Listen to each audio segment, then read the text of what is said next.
They don't have time to buy you MBA tickets. Instead, they have to actually go ahead and they have to basically get in there, sell the valves, ask what they need, show them the product, make the sale, let them going back to doing what they're doing, and then let me move on to the next customer. If my product works really well, then there should be as much excitement from the customer as there is when the fire extinguisher guy shows up to say it's time for your annual renewal. I'm selling multicolored straws, and how many straws do you want? Not, let's talk about your childhood. Let's talk about your kids. Let's talk, like that. That's just not, no one has time, right? Welcome to The Growth Switch, the podcast where we explore the strategies, struggles, and breakthroughs of bold business leaders. I'm your host, Jules Fox, growth strategist and lead content creator at Aries Media. I'm here to uncover how today's top brands are scaling, overcoming challenges, and unlocking sustainable success. Now, for those of you just tuning in, Aries Media helps grow successful brands with comprehensive hands-on support for sales, business development, and performance marketing. Go ahead and drop growth into the comments if you want to learn how to do that. Today, we are fortunate enough to have Dennis Underwood on the Growth Switch podcast. He's the CEO, founder, and inventor behind Cyber Crucible, which is a hyper-automated cybersecurity company that's redefining data protection and ransomware defense through transparency, innovation, and a relentless focus on real-world resilience. Dennis, welcome to the podcast. Great to be here. Thank you so much, Jules. Yeah, of course. Thank you so much for joining us. Now, with cybersecurity, I always wonder, how did you get into the field? How did this come about? Yeah, my first company actually was while I was in college still, an undergraduate. And I was starting to come to the realization, of course, I was much younger then, right? But I was starting to come to the realization that I was much better at not following the rule book than to follow, the Microsoft Active Directory instructions or whatever. And so my second company, I said, let's focus more on things that aren't in the manual, which is cybersecurity, actually. That kind of was more successful. It was a higher billing rate, required more creativity. It was more interesting. There was more passion behind finding hackers and stopping them. And then that also gave me the opportunity to further refine, saying, well, what novel and creative ways can I approach this hacker who is using novel and creative ways themselves to, bypass the IT team, or do bad things to the programs. That's kind of how I shaped my career, my focus, and I was working out pretty well. Yeah. And, there is kind of a standard playbook, and you speak about rejecting traditional VC playbook. So what inspired you to build Cyber Crucible completely differently with radical transparency and the open approach to cybersecurity, especially because it's such a secretive industry, It is, yeah. And you know what? I use the analogies Jazz Hands and Wizard of Oz a lot. Probably too much, actually, But from the VC angle, basically what happened was I was approaching the problem set of the finding and stopping hackers in a way that was orthogonal, different from the way everybody else was doing. You talk about a playbook. The bankers or the VC folks have a certain set of rules. They will invest in things they've seen before. They will maybe talk to like a Gartner analyst or something, and then of course those analysts are also talking about things that they've seen before. And so it's a little bit circuitous. And here I was coming from left field saying, yeah, we're just going to burn all of that. We need to start over for something new. It's not the first time that's happened, quite honestly. When EDRs first came out, it was this whole herd defense for endpoint defense. It was the whole idea of, well, you're trying to convince some customers in the beginning, 10, 15 years ago, actually, saying, well, some of you will be victims, but for the greater good, we'll be able to protect the rest, and that itself was a really hard pitch to make to people, because people were like, I don't want to be like those 2 or 3 victims. I want to be like in the good guy side, and you're trying to convince them of that, right? So there's always these cycles in markets, right? Traditionally, my experience was that they were much more interested in continuing the cycle of the older way of doing things, and not just throwing caution to the wind and trying something new. I'm just imagining, Sam Altman, who, of course, in charge of OpenAI. I'm just imagining him pitching someone and someone saying, why do you need to invest all this money in computers? I can hire like 1,000 Indians right now just to do speech to text for you. I don't have to worry about all that AI stuff you want to invent. It's just there's always got to be a fit. So I knew that if I'm going to break new ground and try a different path and provide the solution that I feel that we need and that many of our customers feel we need, that I had to show proof and evidence that this crazy thing, this crazy idea coming in from left field is really going to work. People are going to pay for it, and it's going to be successful on a technical and a business side.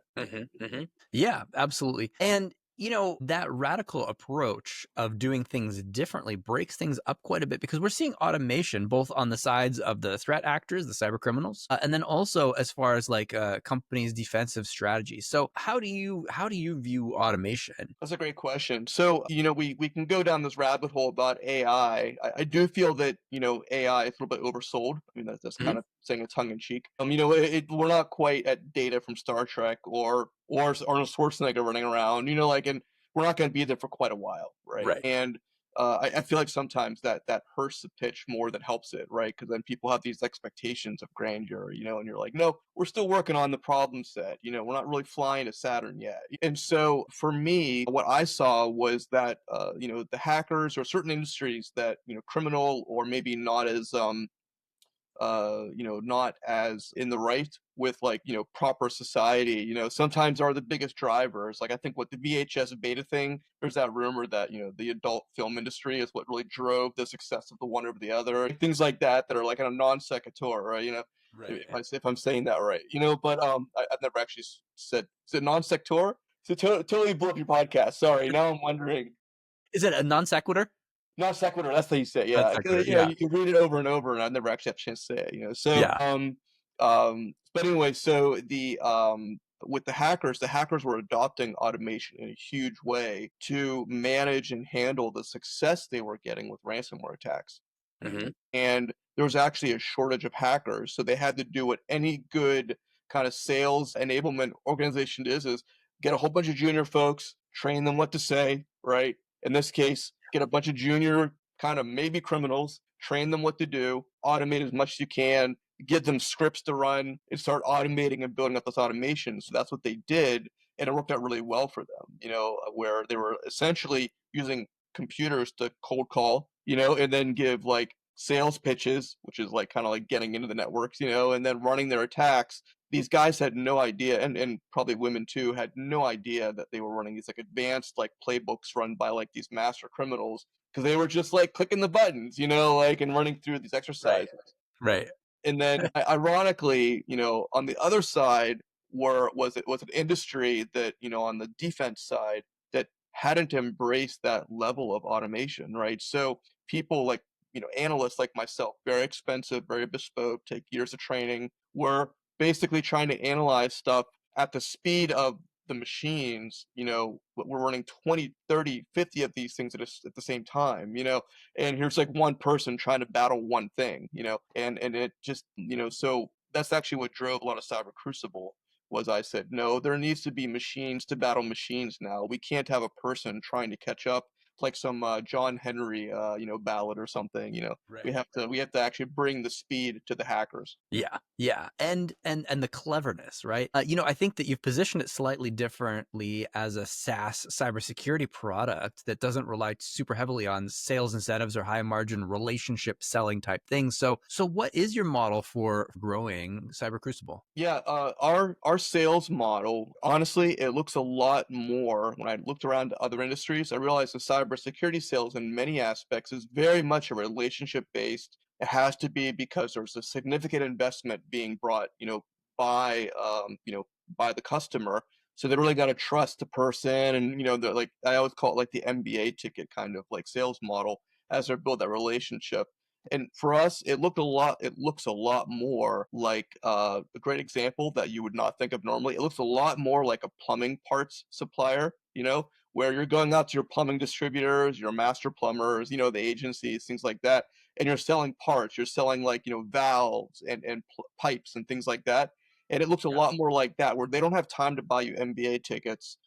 Instead, they have to actually go ahead and they have to basically get in there, sell the valves, ask what they need, show them the product, make the sale, let them going back to doing what they're doing, and then let me move on to the next customer, the next plumbing supply store. And that's Right. really what it seemed like was the right move. And it's worked out well for us. It worked out for our margins and it worked out well for our EBITDA, and the customers also, it seems like they don't want to waste time either, right? What they're going to, spend 3 days with you just to, like for a $10,000 sale when realistically they got much bigger fish to fry back at the office, so that's it works out better for everyone. Right, right, right.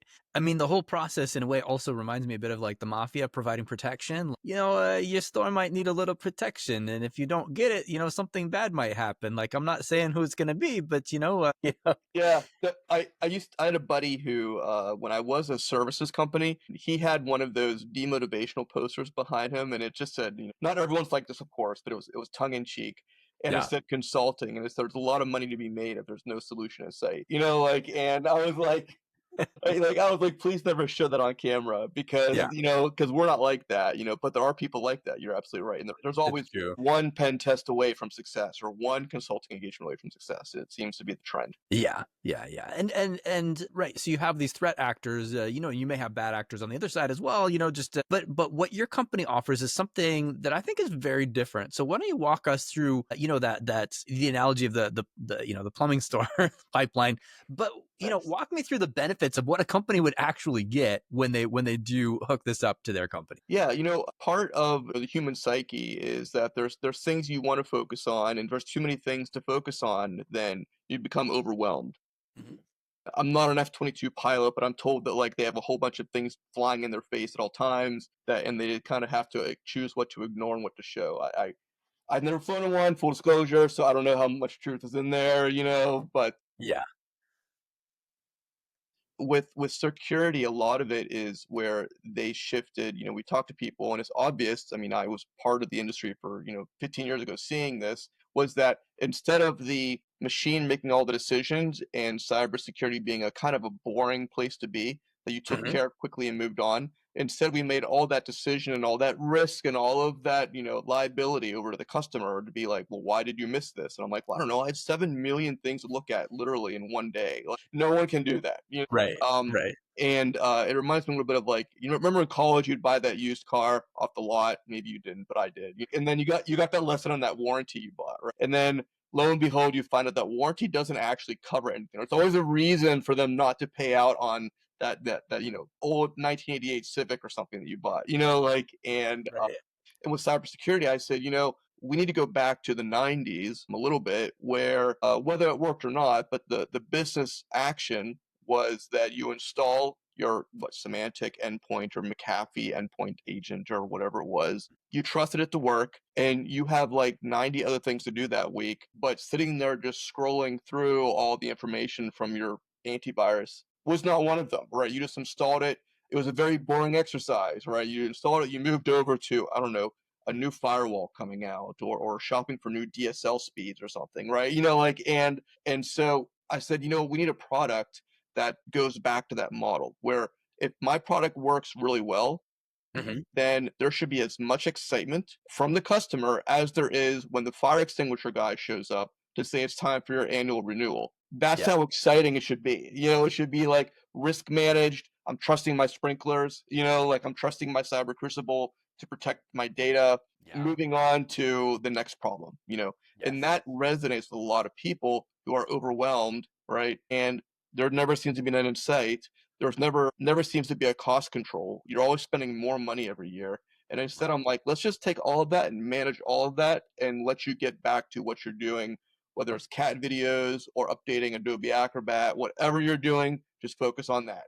Right. Well, it's like a process that becomes productized, and now this is done. We did it. We've got the thing. We're good. Right, We're as safe exactly. as can be. Nothing's 100% safe, but we're as safe as can be at this point. Right, exactly. And you know what? It's all hidden from the customer, right? Yeah. Yeah. They can look at it, they can, hey, pour your heart out, but it's kind Yeah. of like, don't you have better things to do? And the simplicity is the beauty of it, right? Where we take care of that to the point where we show our monthly reports. Hey, we did like, I don't know, 300,000 actions, like of analyzing and tracking things down all automatically. Customer had to have very little, if any at all, interaction. And you get to tell the boss, hey, we have this product that did like 300,000 things this month, 1 hour of service, to look at it and check in on it, and everything else is automated. Great. So you're creating more impact. You're generating more impact on the world by helping these companies not only to perfect this process, to get more secure, but also to, get back to business, to be able to focus on their actual business or the cat videos, whatever it is that they're actually going to do at work. So how do you reach more customers? How can Cyber Crucible connect with more of the right people? Yeah, I love using marketing through like a thought leadership way. I Mhm. love if you look online, on LinkedIn especially, I have a whole bunch of thought leadership. I hate that phrase is overused, right? It's become cliche, Sure. right? But Yeah. a whole bunch of educational type posts that Hmm. I do so that people always have a fresh stream of the ideas and the concepts which we build into Cyber Crucible. Some of Hmm. them are aligned, with what all the other people are saying, or at least some of the top minds are saying in cybersecurity. Some of them are like completely disagreeable. I had one person who actually, he's a partner, and he was just like, I cannot like your post because like it just goes against everything that my investors like say. And I was like, I get it. And I was like, but I mean, at least you're agreeing with me, even if you can't publicly, from a business angle, do Yeah. anything. It's like keep selling Cyber Crucible, keep doing that. Yeah. So I use that, and I find there's a lot more people that look and read, and and at least part of my posts resonate with people um, Mhm. than what you see as far as like those reactions, like likes or whatever. So a whole bunch of people are ingesting our email campaigns, even if they're not, clicking on the buy link or anything like that, right? It's getting into their subconscious. That seems to be the best. And then when you follow it up with some kind of sales or a partner or someone else reaching out, they're already familiar. When I started hearing people say, oh yeah, I've heard of Cyber Crucible. I can't think of where. I'm like, that's the best I'm gonna get. Like, and Sure, that's sure, sure. great. Like, Yeah. You're or they'll like, say like, I can think of where I emailed yeah, you. I wrote up all these exactly, yeah, educational posts and right. I mean, they're not gonna say, yeah, we formed a committee around your email and we bought, we got board approval off the buy button. I'm like, that's not right. gonna happen, right? Right. But what happens is it allows a lot of education to occur. And that aligns with like the plumbing parts, or like I don't know the lawn chair salesperson kind of analogy, right? Mhm. um, they're doing the education on their time, right? And Mhm. that's the theme in our company is one of like empowering. I call it empowering the little guy. I don't know if like regional banks are considered the little guy, like really, but like Right. but the whole idea is to empower people to be in charge of the program, to be in charge of their environment, to be in charge of the sales process, and giving the materials to read on their own time, maybe with like a Chardonnay in hand or whatever. Like is like Yeah. the best way to do that. Yeah, absolutely. Meeting the customers where they are. Right, Yeah. exactly, yes. Yeah. And to that point, LinkedIn is a great place. I've learned that I kept, I finally asked some executives basically, like, why, Mhm. how come you didn't do over email or talk on the phone? You like LinkedIn, and they said that they like to be in control of the rate of communication, Mhm. the pace. They can put down the phone, they can pick it back up later, and they like being able to have that power of ending the conversation any moment, right? But Yeah. also doing a quick 5-minute blurb and then coming back the next day because they have a few minutes they were thinking about what was said last time. They like Right. having being in the driver's seat there for Okay. the customer to vendor relationship. Yeah, absolutely. I could see that. I could see that. So, say let's just do an imagination exercise for a quick moment. So say you wanted to rapidly scale your company over the next year or two, right? What is the one thing holding back growth? And you're just given a magic wand, you're like, "Pff, done." What is Yeah, the yeah. one thing that you would take away? It is that there needs to be more people that in cybersecurity that Mhm. want and like to sell the cybersecurity software product modeled in the same sales process around automation and around, almost like a transactional could have negative connotations, but almost like I'm selling multicolored straws, and how many straws do you want? Not let's talk about your childhood. Let's talk about your kids. Let's talk, like that. That's just not, no one has time, right? And so Right. I need more people that are willing to have a non-cybersecurity sales pitch, but Mhm. selling a cyber product and being focused on that. Almost like the AI. I don't know if there are AI salespeople, but like like selling AI, or like there's not a ton of time sometimes, right? It's very Yeah. transactional. Here's what we have. Does it look good? Right. Is this going to be a good fit for your company or not? And if not, let's Exactly. both move on. Right, exactly, yeah, because there are early adopters, mid adopters, and late adopters, just like Mhm. with AI and everything else, right? Even if they pay the subscription, they might not use it because they're like, well, it's not fully baked enough yet for me to actually use it, right? And so we need to get in that that mark. Right, right. And the late adopters to AI are simply missing out on the benefits, but the late adopters for cybersecurity are pretty vulnerable and could lose their entire company and end up with like all kinds of lawsuits and be personally sued for negligence. So, Yeah, and that's the problem too. We learn not to push too hard. I mean, that also is not in our culture as a yes. company. Yeah. Because that's not empowering. That's kind of like berating, beating down someone until they finally say yes, and then you get your Yeah. check, but you're not getting another one. Yeah.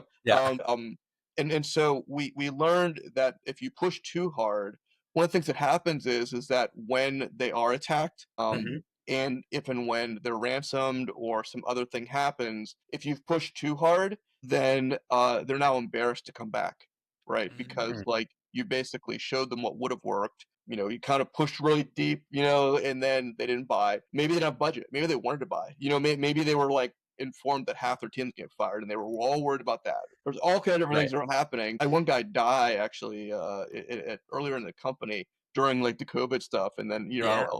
and it was a tragedy. So basically, if you push too hard emotionally, they're just embarrassed to come back. So you have to give them the options, empower them, and let them come back on their own when they're ready, because you never know what's going on in someone else's life or company. Yeah. Yeah. Well, it does sound a lot more ethical. You talked about going back to the 90s and stuff. And I feel like back then, you'd have these hackers who were like the good guys, and they would come and hack your system to show you how vulnerable you were. Like, so to your point, I think that this is a much kinder approach of just like, okay, here's the thing that we have. I think it's a good fit. We're not going to push too hard versus like, hey, by the way, we just hacked your system and you guys suck. Would you like a cybersecurity system to help prevent that?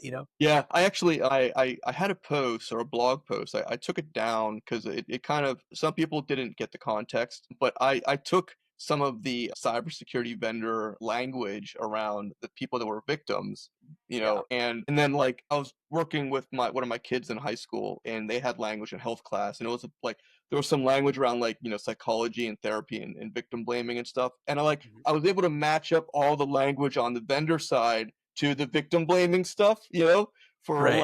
like, therapist kind of Yeah. action. And I was just like, oh my goodness, they're literally you can map one to one the like the abusive relationship kind of like victim blaming stuff Right. to that. And I was like, okay, we are so far off the mark here with as a culture, for cybersecurity. Like Sure. this is not grounded in a place that I can relate to. Yeah. So it's funny you said that. Maybe you should resubmit it as an Onion article. I feel like maybe there's a better market for Great, it there. great, great. Yeah. Yeah, Yeah. I mean someone I think that the comment that made me take it down was someone said they made a post about like Me Too, right? And then like the Me Too movement, and Yeah. then it was basically the same language that I had referenced, so you had this three-part kind of thing going on, right? And then they said you're also relating that exact same language to stuff from like corporate like vendor speak. And they were like, Yeah. you're kind of belittling the Me Too movement. And I was kind of like, well, I don't know if like a ransomware victim would feel that way, but like to have their whole life ripped apart, like it feels Yeah. like it'd be pretty comparing bad things here. Right. And I was like, I don't really want to get involved in like potentially emotions being hurt from people from who both had very negative raw experiences and were trying to like compare bad emotions and bad life events. And I was like, I'm out. Like I was like, that's not what Yeah. I was trying to do here. Of course. So Of course. Yeah. yeah. I always wonder if I'm getting old when I sometimes look at these things and I'm like, I understand the feeling behind it, but sometimes it's maybe a little too woke for me. Like it's a little too like, I'm like, what did I miss? Like at what point did I fall off and not get this? Because like, especially when you're trying to be funny, I think you especially have to not offend people these Yeah. days with your Yeah. with your joke. Right, and so, and I don't know if you've seen my articles or any of my LinkedIn posts. I can be pretty pithy. So Yes. I end up having to sometimes write things three times because I'm like, oh, that can be misread. Like and Yeah. come back. Like I have to be aggressive, but not like insulting to someone. As best you can. Right. Right, right. And then you also have marketing firms who specialize in that, like that, firm but loving, like, down talk, just like you're not doing this right. Yeah. So Yeah. Like yeah, the punch up or the punch down. Am I gonna get sued? Like so. yeah, I totally get that. Yeah. yeah. Okay, so how do people best interact with you? How can people best interact with your company? Walk me through that. And Yeah.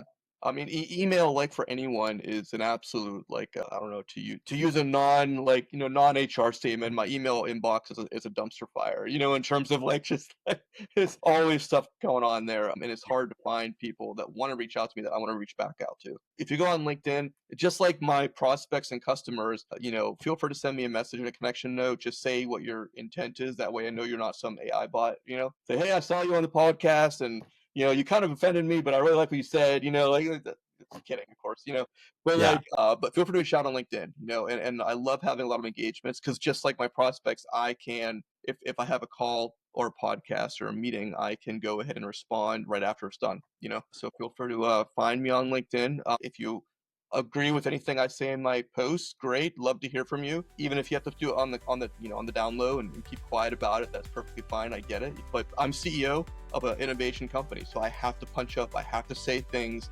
that maybe make people uncomfortable and make them move, because inertia is the enemy of innovation. Yeah, well said. And you're going to find all of those links down below so that you can interact, so that you can either send an email that will go nowhere, or you can get on LinkedIn and connect with Dennis there. Dennis, Nice. thank you so much for your time. Really appreciate it. Absolutely. Thanks a lot, Jules. Appreciate it, man. Yeah.